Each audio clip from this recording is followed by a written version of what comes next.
Welcome to Fully Expressed. I'm Carla, your guide and host to living a life in your fullest expression. The more expressed we are, the more genuine and honest we are with ourselves and others around us, and the less likely we are to feel unsatisfied or unfulfilled with our lives.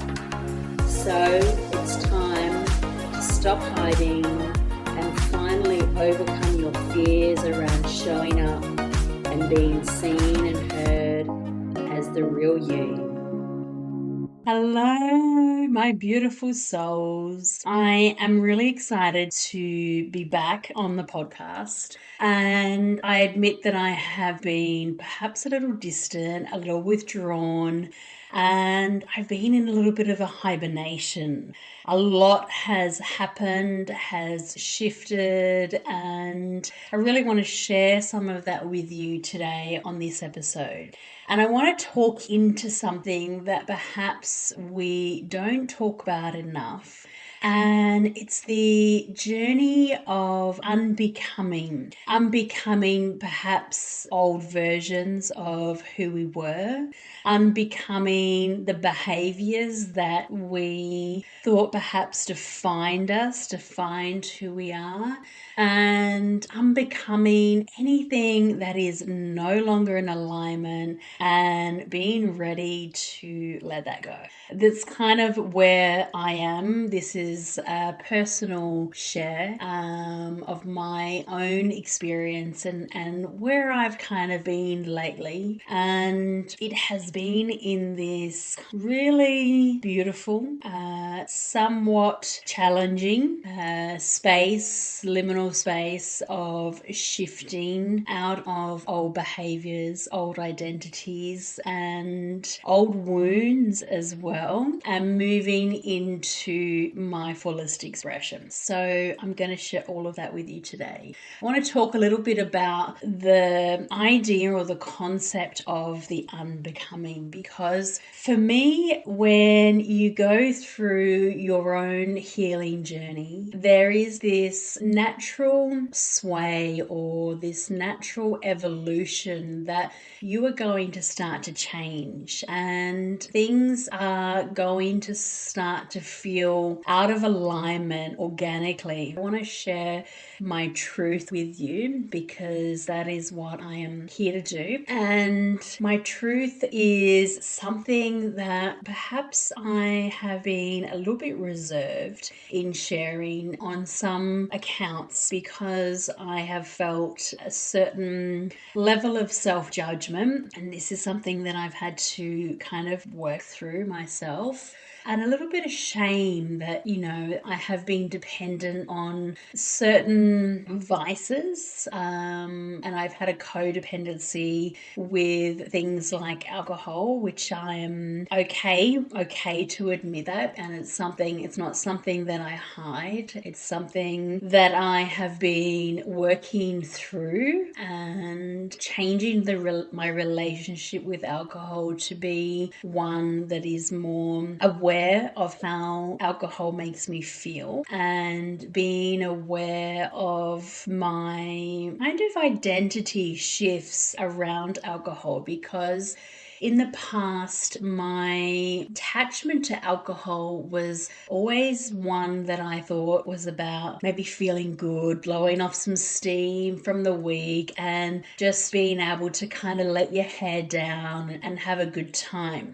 But what would happen when I would drink is that it would be a way for me to escape, to numb, or to avoid the truth, to avoid perhaps emotions, and kind of just push everything down or put on this mask of being the party girl, being, high vibe and being very carefree. But I would get to a point, even in my youth, where I would drink and then I would black out and I would not remember anything, and I would feel then the shame of wondering, well, what happened? What did I do? do? What is the embarrassing thing that I do?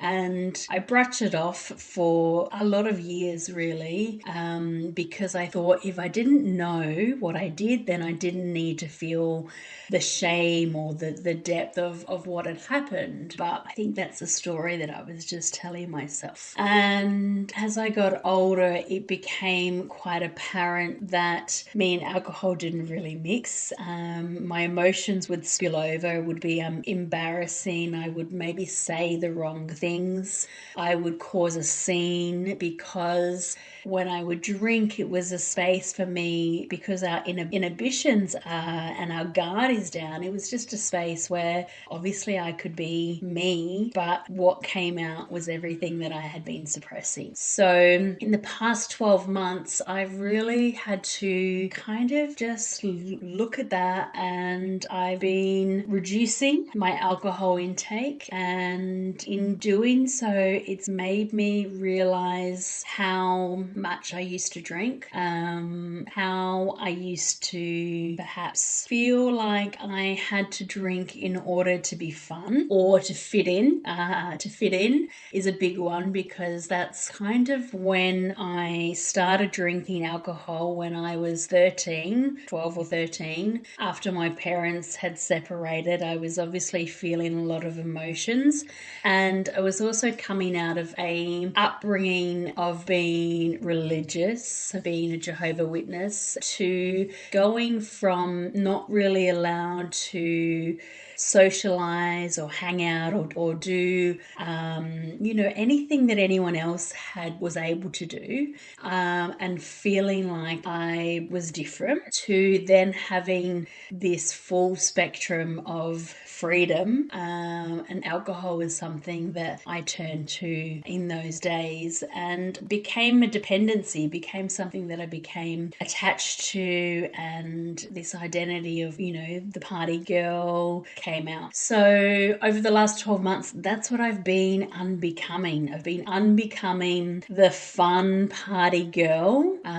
who is always drinking and smoking and not really caring about her responsibilities or her choices or her actions, not listening to her body, totally kind of probably disrespecting her body, and all of the choices that came along with that, including smoking, which is something that has also been a process of unbecoming. So that's kind of where I am. I'm in this new phase where I'm letting these behaviors that perhaps defined me, who I was or who I thought I was, and the behaviors maybe that influenced how I would show up in my life, how I would show up around others.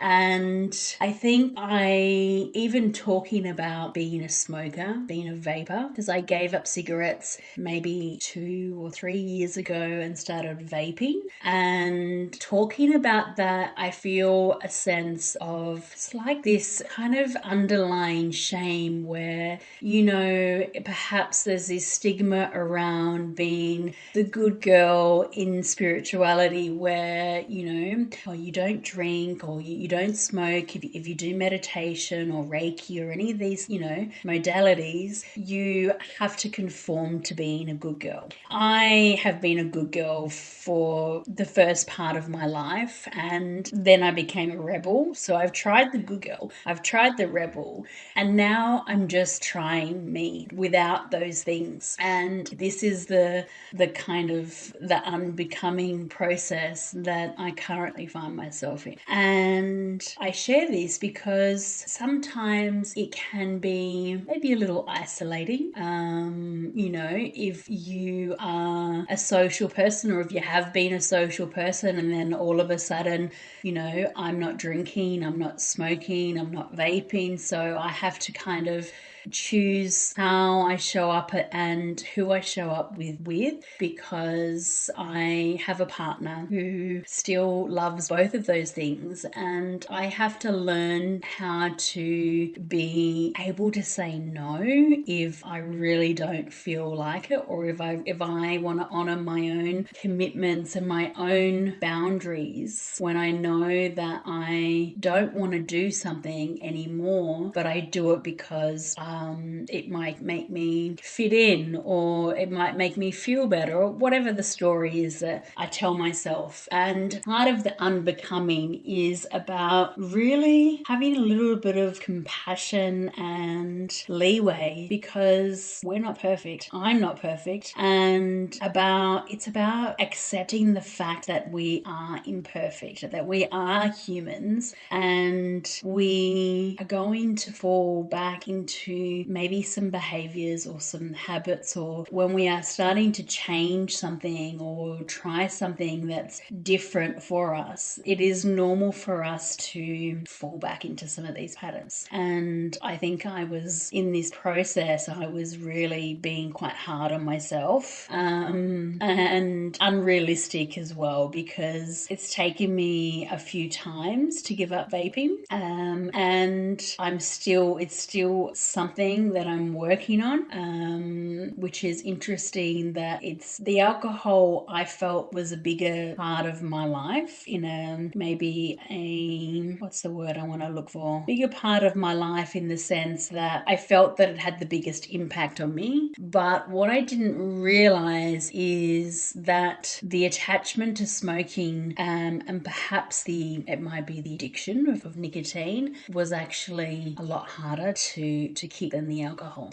So yeah, that's me. That's me, and this is my unbecoming at the moment. And something else that I have been unbecoming is unbecoming a doormat, and unbecoming someone who never used to maybe value herself as much. And this one I know is going to hit my emotions. I can feel it, because I have always thought that I need to do more in order for people to accept me. And this is something that I would seek in my employment. In any of my jobs, I always thought that my job defined me, and it defined my worth and my value. And so for the past maybe 12 months to a year, maybe 12 months, I don't really actually know.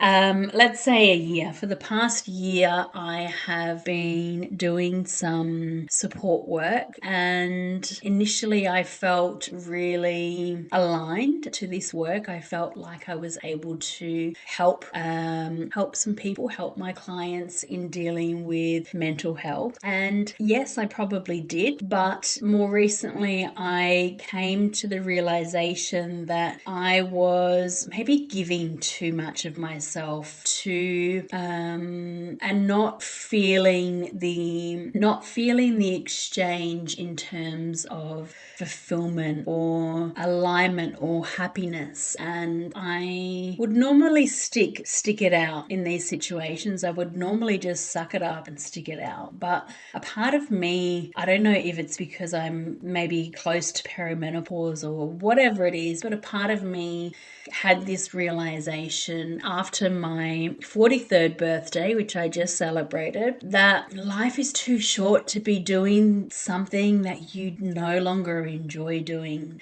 And I am learning to unbecome maybe a version of me that would just stick it out and would just do it because I know that it was comfortable or easy. And, maybe I was actually making an impact, and I didn't realize it, whatever the story is that I was creating. But it was actually a really hard choice to make, because it's one where I had a constant and stable income, and I decided to remove that stability. I decided to kind of give it all up, and it's this process of learning to trust yourself more And for me, learning to trust that I will always be supported. The universe has always got my back. I know this, but sometimes I forget it. And this is the process of learning to, I think, just trust in the unknown and in making choices that are better for me and that I know are in alignment with me. So I'm finding myself being able to recognize what's in alignment and what's not in alignment. So what's in alignment is me now being able to do more Reiki sessions, to hold more women's circles, to run more retreats and workshops and meditation classes, to do more of the things that actually light me the fuck up instead of just doing something for the sake of doing it. So yeah, this is my experience of the unbecoming, and I think the reason I haven't coined it, but the reason I refer to it as the unbecoming is because we're learning to unbecome all of the things that perhaps we had to become in order to survive, or what we thought we had to do in order to survive in this world, patriarchy potentially.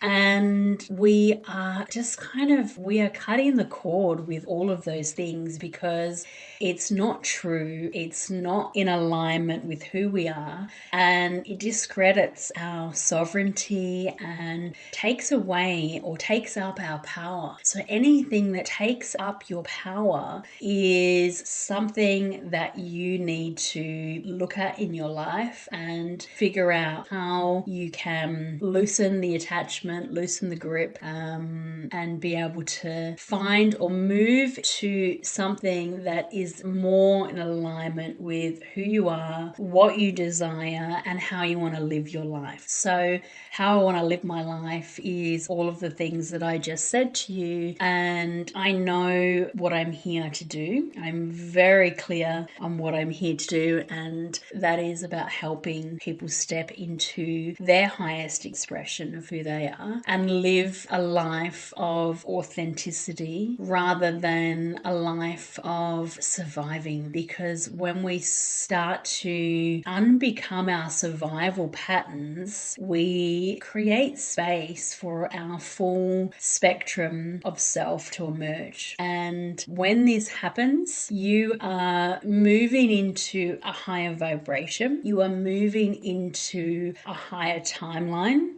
and an authentic timeline, because the alternative is perhaps much denser, much heavier.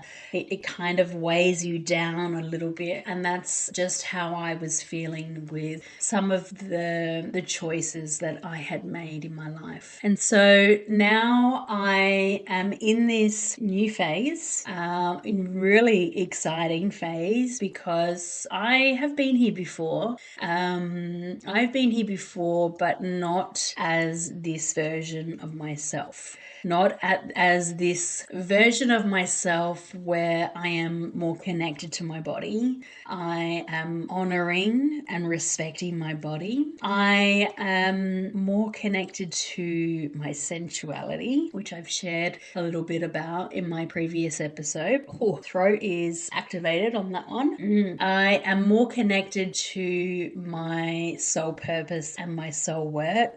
And I am more aware of the, what's the word I'm looking for? I don't really know. Whatever I was thinking, I lost it. So that's fine. What I think what I wanted to say is that the space that I'm in now is very different because I am different, and I have this level of deeper trust in myself, in my body, in my gifts, and trust in the uncertainty of wherever my life is going to take me. So this is a part of the unbecoming, is learning to no longer buy into the self-doubt or the self-judgment, and really kind of realize that none of that, even though I know it exists and it's something that will not go away, because we are in this process of unbecoming, there's still going to be a little bit of, tug of war between who we have been in the past and the experiences and the behaviors and the beliefs of ourselves in the past. But we are being pulled into this version of us that is deeply sacred, sovereign, and empowered, standing in our own truth and our own wisdom, being able to use our own discernment and know when to make choices that are going to serve us, that are going to support us. And this is what I think the process of unbecoming is all about. It's learning to start putting yourself first and start stepping out of maybe your shadows or your victim mentality, and moving into something that is more high vibrational. So yeah, that's a little bit about where I am, where I've been, and wherever I am going, who knows? But I know that it is in full alignment, and it feels good to feel good.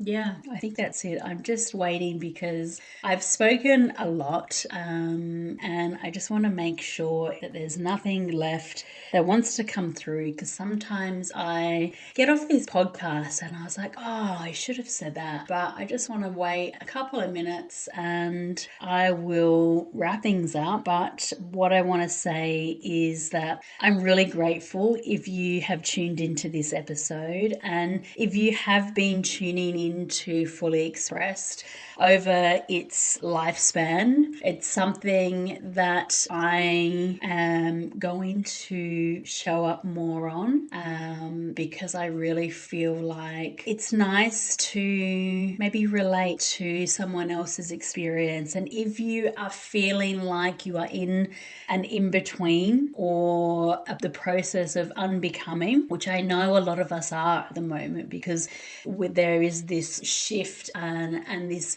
breakdown of the old paradigm, and we are moving into a higher paradigm, a higher timeline. And there are a lot of energies that are here on earth that are supporting us in this transition. But if you would like some physical support, or you would like to just chat, I have time. I have so much time now, and I would love to talk to you and connect with you about whatever it is, and how your process of unbecoming is going for you. So I'm going to leave it there, my loves, and if there's anything else that wants to come through, I will record it and drop it in for you. But I'm sending you all my love, light, and gratitude, and I hope that you have a fantastic day, a fantastic week, and I will be back next month to talk to you again.